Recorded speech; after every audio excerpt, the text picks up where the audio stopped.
Hello everyone, Charles Watts here, the Arsenal correspondent at Goal. Joining you on Tuesday, the day after the UK has been plunged into lockdown once again. Just want to start this video off saying, basically, if you are here in the UK and you're facing up to what's going to be a very difficult few weeks, then I hope you get through it as well as possible, and you're safe and well, and your family is safe as well.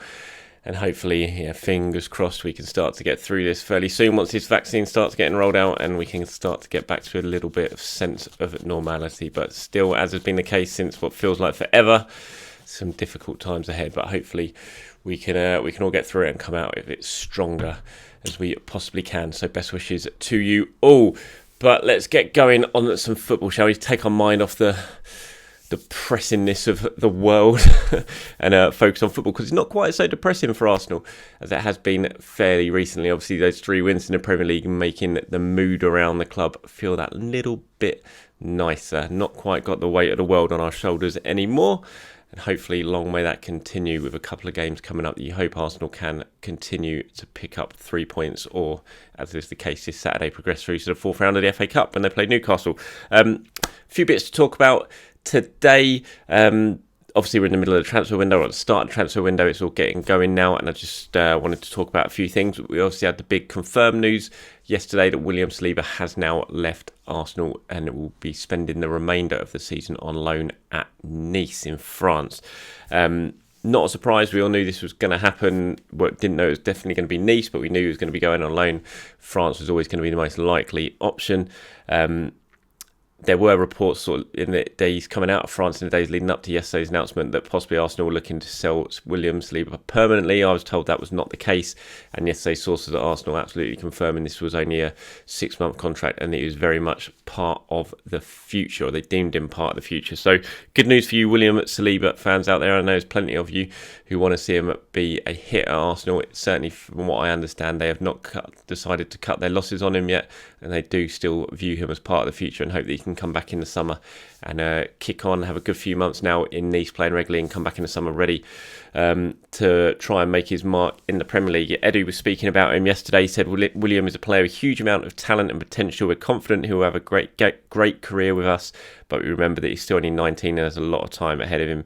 He experienced a very challenging year last year with his playing time limited by injury and the early ending of the League One season due to the pandemic. So together with William, we've decided that spending the rest of the season on loan at Nice is the best way for him to develop. We'll be keeping a close eye on him during his time in Nice and look forward to seeing him make good progress until the end of the season. So Edu kind of reiterated there that they still see Saliba as part of the future, which is a good thing, because I think, look, we were all really excited about the arrival of William Saliba, and it's not quite gone to plan, let's face it. And but there's clearly a good defender there. There's clearly a very good centre-back there. He arrived with big praise, seen as a player with big potential. People who've seen him in France really respected him. I remember, I've said this before, I spoke to Bakary Sagna, defender I absolutely respect when it comes to his views on the art of defending. And he raved about Saliba, was really excited him coming to Arsenal. Obviously, it's not quite happened for him. He's had his troubles settling in, adjusting. He's had issues off the pitch as well. Clearly not deemed up to it by Arteta and the coaching staff in terms of what they're seeing at training at the moment. And so the best thing was for him to do was go off and play, because playing in under 23s is not going to do Saliba any good. He needs to go and play, get his confidence up, get a regular game time and senior football up, and hopefully that is going to happen between now and the end of the season. Clearly, there have been mistakes made from Arsenal. I think Edu and Arteta, they've both made mistakes. I think Edu's mistake was in the summer, not getting him out. I think it was absolutely almost criminal that Arsenal failed to get Saliba removed in the summer when they knew he wasn't going to be part of their plans. That absolutely had to get him out the door and get him a loan club to spend the season, because you can't talk about a player needing time to adjust or needing time to improve and get better if you're not going to be playing him, if you're just going to be playing him in under 23s football. That's not why he came to Arsenal. That's not why he chose to come to Arsenal over Spurs, for example, to go and suddenly find himself playing in under 23. So you can't talk about him needing a transition year and then don't find him a club. So that was a major error from Edu. Unforgivable, really, that you can say, we ran out of time at the end of the window to sort that loan to St Etienne. It absolutely should have been wrapped up and done it wasn't, and that's a major mistake. And I think you have to say it's a mistake on Mikel Arteta's part as well. I don't see how you can't register him in the Europa League at least. I think that was a massive mistake. He should have played some minutes in Europa League. You can't. Maybe he's not been up to it in training, and clearly that is the case. That's why he's not been close in the Premier League. But you can't say playing against the likes of Dundalk or Rapid Vienna, he wasn't going to be good enough for that. You just can't say that when you're playing a lot of the youngsters. You're playing Runarsson in goal, for example, who's clearly not up to Arsenal standard. And so there's been mistakes made from everyone. Mistakes made from Edu, mistakes made from Mikel Arteta, and hopefully now we can put this behind us, sort of. He can go and get 6 months on loan now, playing regular football in League and come back a much better player and much more ready to make his mark in the Premier League. In terms of transfer speculation, the name Emi Buendia has certainly popped up in the last 24 hours and gone a little bit mad on social media. It's Buendia this, Buendia that. Everywhere I've looked, people are writing stories about Buendia. People are talking about Buendia. Even Daniel Farke, the Norwich boss, was asked about him, and amid all the Arsenal speculation, he said, Emi is a key player for us, an important member of the group, and he is totally committed to us. He is our player and will continue to be our player. He's done a long contract with the club, so we keep him. Now, Buendia, I've said this before, I don't really have too much to add on it. That I just know he's a player that Arsenal like, that they've scouted extensively over the last couple of years. The scouting department, which has since been disbanded by Edu, Francis Cagao and everyone, Brian McDermott, Peter Clark, all the sort of chief scouts in the old Arsenal setup, were very big fans of Buendia. They watched him a lot. He was on the list that's been given to the Arsenal hierarchy for the last couple of seasons of potential targets for the sort of playmaker role, attacking midfielder role. So they do like him.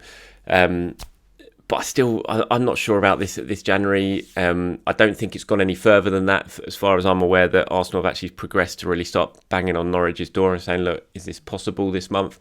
I don't think it's got as far as that. I still think it's a case of just he's a player that Arsenal like. He's one of the targets, and suddenly his name has just blown up again on social media. But he is certainly, as I said, he is a player that Arsenal likes, and it wouldn't surprise me if they do eventually make a move for Buendia, because he is a player who's on their list. But I think, I've said it before, I still think January is going to be a little bit of an issue in terms of money. Now, there has been suggestions, I've seen one report suggesting that Arsenal could offer players in a sort of swap deal for him. Joe Willock's been mentioned, Reece Nelson's been mentioned. Whether those two would want to play in the Championship, I'm not quite sure.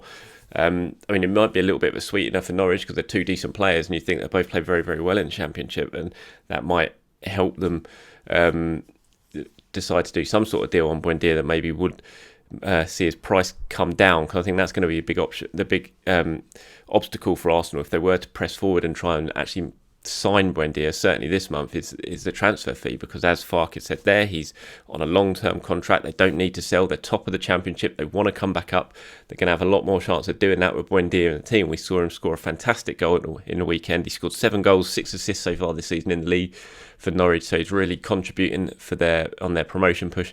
So they're not just going to want to let him go in the middle of the season, because it might hamper their chances. Yes, they might get a bit of money for him, but if they get up in the Premier League, it's going to be worth 100 million for them. So you can see why they're not going to want to let him leave, and that's why I just think it might be quite difficult for Arsenal to get this one done for Buendia. But he is a player they like, and it could be something that happens. But as far as I'm aware, it's still just at the stage of he's on the list that Arsenal have had for a while now in terms of potential playmakers, attacking midfielders. He's a player they like. But it's going to be a very difficult one for them to do. There's also the mention of Brandt over in Germany as another sort of attacking midfielder. That's one that we've seen mentioned quite a bit recently. But again, still think it's a similar issue. My thoughts on the whole transfer window, and I've said this in my last video, is that in terms of really big transfer fees, I'm just not really expecting that from Arsenal this January. I still think the more likely option is going to be trying to get some sort of loan deals or something like that done, and so they're not going to have to spend too much money. I think the form of Emil Smith-Rowe might change their plans as well. He's done so well since he came in, that if they were thinking in January we have to get some sort of playmaker because we haven't got one in the team. Well, Smith Rowe has proved that isn't the case. They have got one. They've got a very good one. And as long as he can stay fit, he can make a big difference. And he's more than capable of doing it in the Premier League. Something I've been saying for a while now. I've really wanted to see Smith Rowe get his chance. And I'm absolutely delighted to see now he has got it. He's seizing it because he's a special talent. And we saw again in the win at West Brom just how good he can be. And I think his form, his sudden emergence now at this stage of the season might make the pressing need to bring in a new playmaker, it might just lessen that a little bit this month, and Arsenal might decide, we'll wait till summer, see how Smith Rowe does between now and the end of the season. They've also got the option of bringing Mesut Ozil back as well, which isn't beyond the realms of possibility, especially if Arsenal manage to get a couple more players out. They've already got Kolasinac out the squad. Saliba doesn't make a difference in terms of squad numbers because of his age, but Kolasinac has gone, so that frees up one space potentially. If Arsenal can move another one on, suddenly you can bring Ozil back into the squad for the second half of the season. And even if you're not planning on using him massively regularly, which clearly Arteta's not, you've still got that option in the squad. And again, that lessens the need to really bring in a playmaker straight away. Now, I've already said what I said about Isco in terms of I don't think that's the sort of deal that Arsenal really should be looking for. I'm not sure it's worth it. I think it's just wages down the drain between now and the end of the season because they're not going to look to sign him permanently. So what's the point in bringing someone in on highly paid money just to basically make up the numbers? And it's going to take him a while to adjust. We've seen it with the likes of Denis Suarez. It's just those sort of loan moves in January rarely work. And hopefully I think that's one that Arsenal should look to avoid. Finally, for today's video, I just wanted to talk about Alexandre Lacazette. Obviously scored his 2 goals against West Brom at the weekend. 5 goals in 4 games for Lacazette, now Arsenal's top scorer. Mikel Arteta was asked about his contract in the summer. After the game at West Brom, and he said, "We have not talked about anything related to his contract. I'm delighted with the way he's performed because he's scoring, has form and energy at the moment, so he needs to keep doing that. We will talk in the summer and make a decision then." My thoughts on Lacazette, look, I really like Lacazette. I think he's a top player. I think he's been decent for Arsenal, maybe not quite as good as we were all expected, certainly in terms of goal output, but he's had a decent stay at Arsenal. I'm not sure Arsenal should be giving him a new contract in the summer, though, and I wouldn't be surprised if this ends up being Lacazette's final season at Arsenal. I just think when you look at his age, if you're going to give him a new contract now, you're going to suddenly, you're basically tied into someone seeing out the remainder of their career almost at Arsenal. Do you really want that now? We've seen what can happen with those sort of players. You just look at Ozil. It just feels like this is the right time. Even if he's only got a year left in his contract, you're not going to get that much money for him. It feels like the right time to sort of re-energise and shake things up, bring in the new striker and move Lacazette on. I'm just not sure, looking at that as a sort of business deal and on the football side of things, whether it would be very wise for Arsenal to decide to hand Lacazette a new contract. Whether he even wants that, we don't know, but certainly going to be an interesting summer when it comes to Lacazette's future, because I think that's going to be key. Arsenal are going to want to bring in a new forward, I'm sure of it, in the summer, and I can't see them doing that with Lacazette here, so I wouldn't be at all surprised if these talks about Lacazette's future that Mikel Arteta talks about there that are planned for the summer may well end up in Lacazette moving on and Arsenal rejigging that forward line. But fair play to Lacazette, it's been fantastic recently. He's really stepped up just when Aubameyang's goals were dried up, so Arsenal needed someone to start scoring and take that burden off Aubameyang, and Lacazette's done that, and he's shown real quality and showing what a good senior professional he is, and long may that continue. Right, that's about it for this video. We are on Tuesday now. Mikel Arteta's press conference probably going to be on Thursday ahead of that FA Cup game against Newcastle at the weekend. I will pop on after that press conference to talk to you about it, talk about the latest team news, hopefully get confirmation that Thomas Partey will be available for that game against Newcastle. That's what we're all expecting at the moment, bar any late complications as he continues to battle back to full fitness from that thigh injury, but hopefully he'll be available for Saturday, and we'll get the latest on the likes of Bellerin and Saka as well, who both limped off against West Brom at the weekend. Thanks for watching, everyone. Do have a very good day, as good a day as you can in these new lockdown times. Thanks for watching, and I'll speak to you very, very soon.